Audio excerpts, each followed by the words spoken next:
இங்க பாருங்க அக்கா. என்ன பாப்பா, ஏதாவது ஹெல்ப் வேணுமா? தம்பி வச்சுக்கணுமா? நீங்க தம்பிலாம் ஒண்ணு வச்சுக்க வேணாம். இப்படி துணிலாம் கொண்டு வந்து இங்க காய போட்டுருந்தா நாங்க எங்க போய் துணி காய போடுறதா? அதான் பின்னாடி கொடி இருக்குல்ல பாப்பா, அங்க கொண்டு போய் காய போட்டுக்கோங்க. அங்க வெயில் கிடையாதுக்கா, இங்கதாக்கா எதிர் வெயில் நல்லா அடிக்கும். உங்க துணியெல்லாம் எடுங்க, நான் குழந்தை வேற வச்சிருக்கேன். துணிலாம் நான் இங்க காய போட்டுக்கிறேன். வச்சிருக்கேன், அங்க வெயில் கிடையாது, இங்கதான் வெயில் அடிக்கும். நீங்க காலையில காய போட்டுங்க, நான் மத்தியானம் காய போட்டுக்கிறேன். 2 பேரும் வாடகை வீட்டுல அட்ஜஸ்ட் பண்ணி இப்படிதான் இருந்தாகணும், வேற வழி கிடையாது. இப்படி 2 வீடா இருக்க வீடை பார்த்தோன்னே வேணான்னு சொன்னேன். இப்ப தேவையில்லாத பிரச்சனை தான். இப்பவே கண்ணை கட்டுது.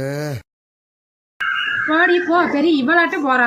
இவருக்கு வாடகை வீடு, 4 பேர் வாடகை வீடு அட்ஜஸ்ட் பண்ணிருக்கோம்னா அட்ஜஸ்ட் பண்ணிருக்கலாம், போயேன்.